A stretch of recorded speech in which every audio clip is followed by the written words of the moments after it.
Trolley बसको भग्नावशेष 2032 सालमा चाइना सरकारले नेपाल सरकारलाई वातावरणीय हिसाबले स्वच्छ यातायात सेवा प्रदान गर्नको लागि सहयोग गरेको सम्पूर्ण रूपमा ग्रान्ट उपलब्ध गराएको ट्रली बसको अस्थिपञ्जर भएको ठाउँमा म आज आइपुगेको छु।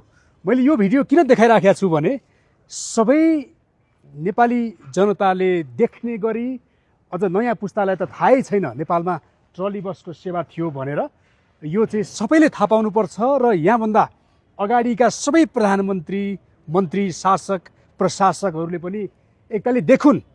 तपाईले सेयर गरिदिनु भयो भने सबैले एकचोटि दबाब अथवा यसको कारबाहीको भागीदार को हुनुपर्ने हो।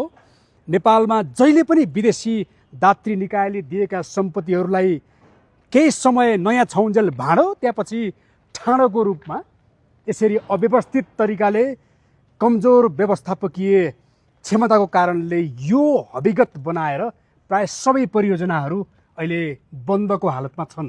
त्यसै अनुसार यो ट्रली बसको यो ठाउँमा आएर मलाई महसुस भयो म चाइनाका सहरहरू घुम्दाखेरि चाइनामा अहिले पनि यो पुरानो त्यति बेलाको नयाँ आजभन्दा 50 वर्ष अगाडिको नयाँ प्रविधि अहिले पनि छ र मैले चढेको थिएँ। विशेष गरी युरोपका देशहरूमा ट्रली बस आज पनि सञ्चालनमा छन्। यतापट्टि अझ ठुलो यो ट्रली बसको यो मर्मत केन्द्र, यहाँ म तपाईँलाई देखाउँछु। यो मर्मत केन्द्र थियो यहाँनिर, यतातिर चाहिँ पार्क थियो र यसलाई अझ प्रवर्धन गरेर यसलाई अझ योभन्दा अझ उत्तम किसिमको प्रविधि भित्र्याउने भन्दा पनि त्यति बेला सरकारले ल्याएर चलाइसकेपछि विशेष गरी 46 सालको जनआन्दोलनपछि आएका जुन राजनीतिक पार्टीहरूले देश सञ्चालन गरे त्यति बेला सबै उद्योगहरू रुग्ण र ध्वस्त बनाउँदै गर्दाखेरि यो ट्रली बस सेवा पनि आज यो कङ्काल मात्रै हामीले देखेका छौँ।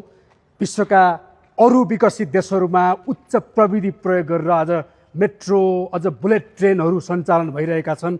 हाइपरसोनिक यातायातहरूको विषयमा छलफल भइरहेका छन्। तर नेपालमा दिएको एउटा ट्रली बस पनि राम्रोसँग सञ्चालन गर्न सकेर आज यो हविगत छ। चुनाव आइरहेको छ, चुनावमा हरेक गाउँ गाउँमा कुरा भइरहेको छ नेताहरू किन मोटाए, नेताहरू किन धनी भए, यी जनता चढ्ने गाडी, जनताका सम्पत्ति यसरी कङ्गाल बनाउने, त्यसै गरी आफ्ना आसेपासे आफ्ना कार्यकर्ता र एकदमै निम्न स्तरको व्यवस्थापकीय क्षमता भएका विषय विज्ञ भन्दा पनि आफ्ना मान्छेलाई भर्ती गरेर यो हालतमा अहिले अस्थि पञ्जर हड्डी मात्रै बाँकी छ।